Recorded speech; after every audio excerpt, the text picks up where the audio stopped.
Kakatapos ko lang mag-walking tsaka nagtatatalon. Ayan, pawis na pawis ako. Ilan ba ako? 30 minutes. Hindi na nakita sa watch. So, today is the day ng aking follow-up check-up.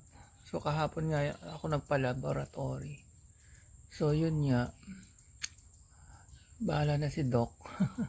Kasi mataas pa rin yung CREA, 1.2. So, at least hindi tumaas pa. Same lang last time.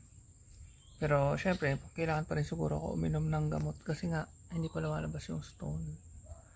So, si Paul na lang yung sasama sa akin kasi si Mahal nga, di ba, may pneumonia. So, sabi ko magpahinga na lang siya kasi lalo na ospital yung pupuntahan. Baka lalo pang lumala yung kanyang sakit. Maraming virus to. Sabi ko nga sa kanya, napansin ko lang, parang naalala ko lang kasi may mga sinasabi na minsan yung bahay malas. Yung lahat ng tao doon nagkakasakit, ganyan. So parang feeling ko mula nung lumipat kami dito, biglang nagkaroon ng sakit yung mga, yung mga aso.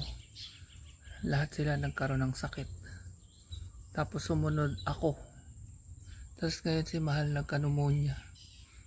So parang naisip ko, totoo kaya yung malas na bahay? Oo, maganda tong lugar namin pero lahat kami dito nagkasakit. Yung mga aso kasi namin sa Kainta, hindi nagkakasakit. So minsan napapaisip lang akong ganun. Kaya anuhin na lang natin, kontahin natin ang prayers. Lagi naman kami nagpe-pray. Ako pala.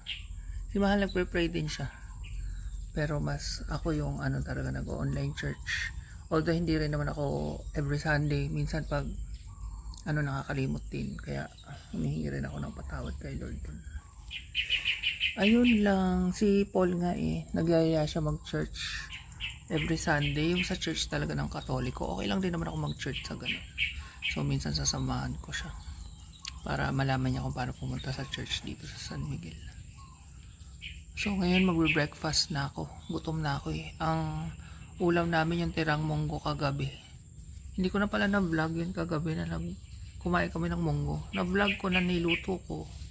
Nilagyan ko ng kalabasa, nabulaklak ng kalabasa. Ngayon nilagyan ko uli ng panibago kasi first time ni Paul kumain nun. Nasarapan siya. Sabi ko, oo, dito sa amin kinakain yan. Sa kanila daw sa Masbate, hindi. Anyway, pasok na ako sa bahay at makakain na. So, yan yung aking munggo. Tapos ito nabili namin sa SNR. Para siyang daing. Pero hindi siya masyadong maalat. So, pero control pa rin sa pagkain.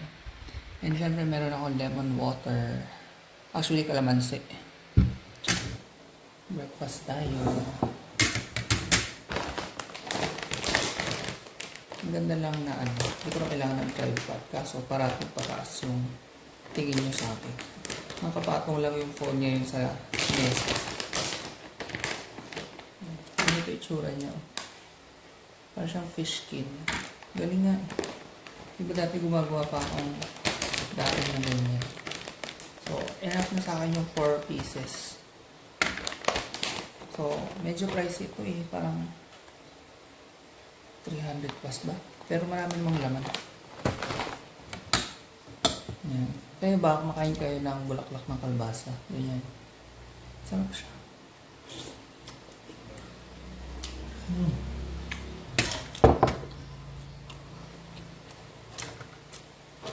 Kain mo ito. Ha? Tenong-tenong. Tap na munggo.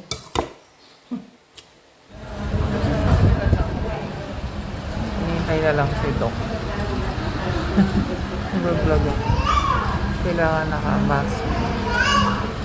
Ito. Si John Paul kasama. Kasi si Mahal nga may sakit siya. Kaya sabi ko, magpahinga na lang muna siya sa bahay. So kami lang ngayon. Sana dumating agad yung doktor para makauwi din kami kaagad. Ewan ko kung naririnig nyo. Okay, tapos na ako magpa-check up. Inabot kami ng 3 oras. 4:30 na, 1 kami dumating doon. So ngayon order lang ako ng pagkain sa Burger King, hindi makita. Tapos si John Paul orderan natin sa Jollibee. Dito kasi sa Burger King may plant-based, hindi siya gawa sa karne, yung nabibili namin dito. Eh hindi naman masarap yung chicken dito, so ikot na lang kami, katabi lang naman yung Jollibee. Mamaya ako nabalita sa inyo kung anong naging result ng follow-up check-up ko. Diyos ko, laking gastos na naman. Actually mas mahal yung gamot kasi yung check-up 500 lang eh, yung gamot libo-libo. Ayan ata. Ayan yung Burger King, ito Jollibee, magkatabi lang sila. So umikot lang kami. So ayan na yung pagkain ni John Paul, yung Jollibee, tapos yung Burger King sa amin. Stopover lang muna dito malapit sa kanto namin kasi nagpa-refill ng tubig na inumin. So buwa na sa John Paul. Ay ano na, 5:15. Buti na lang wala masyadong traffic. Minsan napaka-traffic sa Gapan, Diyos ko. So mamaya habang kumakain siguro update ko kayo sa mga nangyari sa check-up namin ni Mahal.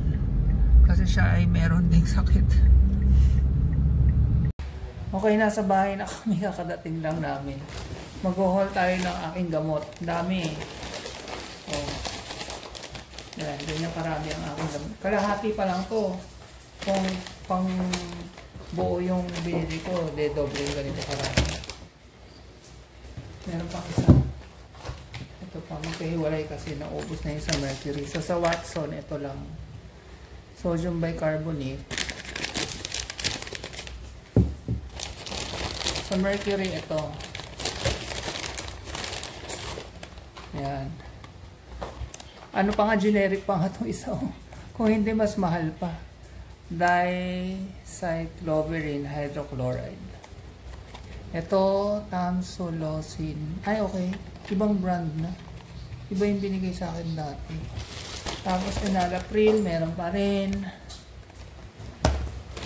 At, sambong. Maraming sambong. Kalahati pa lang yan.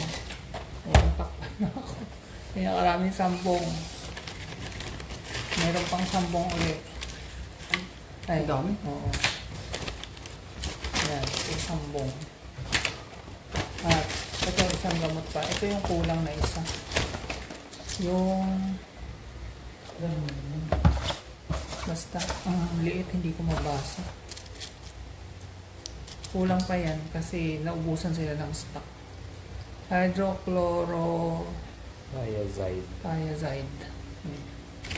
Itong gamot na to worth 3.5. Good for 1 month. So another 3.5 for next month, 7K.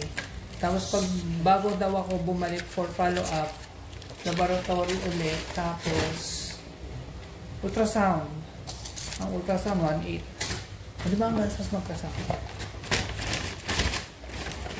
At update kay Mahal, ano yun sa'yo? Pneumonia. Kailangan bantayan.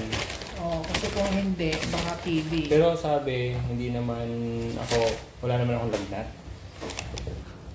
Ha? Yeah. Bakit pag TB may lagnat? Sabi dapat continuously 2 weeks gano'n nilalagnat. Tapos yung hindi maipaliwanag na weight loss. Ay, walang kamawin. May weight loss kasi nga hindi ako masyado kumain sa Masbate. Okay. Tapos busy. Pero hindi yung tipong dapat daw unexplainable weight loss yung sudden. Tapos may lagnat. Tapos nausea, vomiting. I mean, iba-iba. Tapos, ako 2 days lang ako nagkalagnat eh. Tapos yung x-ray ko din, sinay ko din online. Magkaiba naman yung itsura ng may TB na x-ray. Okay. Tsaka yung sa akin baka pneumonia. O diba, sabi ko sa inyo malas tong bahay na to. Lahat kami may sakit. Anyway, yun lang. Papakainin mo na yung babies tapos mag-dinner na rin kami. Hello. So yung pakaramdam ko kasi nagkape ako nung mag-order kami sa Burger King. Pang decaf lang talaga yung katawan ko. So ngayon parang wala akong ka-energy. So maya maya na ako kakain. Ang hirap talaga ng ano, ng katawan ko. Selan. Dami sakit. Ayan, ganito ako minsan pag may pakaramdam. Hindi makatayo. So lang ni-document. Maya pag medyo gumaan, kakain na rin ako. Pinauna ko na sila Paul tsaka si Mahal. Pero si Mahal hindi pa rin kumakain. Ayan, kumain na yan.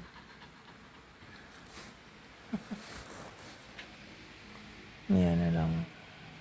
So, medyo nagkalakas na akong kumain. Ulam ko ay nori. Tapos, kakain akong konti nung binili kong plant-based extra long sa BK tsaka plant-based Whopper. Ganyan lang. Tikim-tikim lang ako. Pero okay na ako taga mag-rice. Hindi ako mabubuhay ng walang rice. Yan. Tapos, mag-Gatorade ako na no sugar. Para magkaroon ako ng energy kasi drain ako. Grabe. Galing nitong nori, napaka lifesaver pag walang ulam. Sabi ko nga pag nabalik ng SNR, bili uli.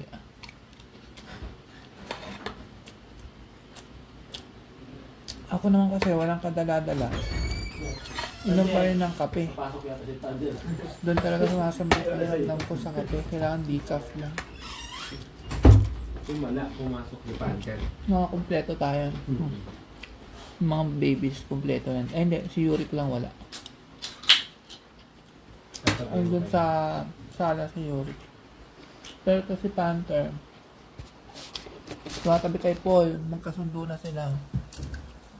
Ay pero ngayon pumasok dito kasi kumakain tayo. Hoping na mabigyan siya. Parang umanda agad yung balahibo niya. Anyway, mag-good night na muna ako sa inyo. Ang dilim ko pala. Against the light ako.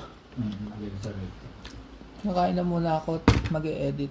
Good night. Salamat sa mga nanonood.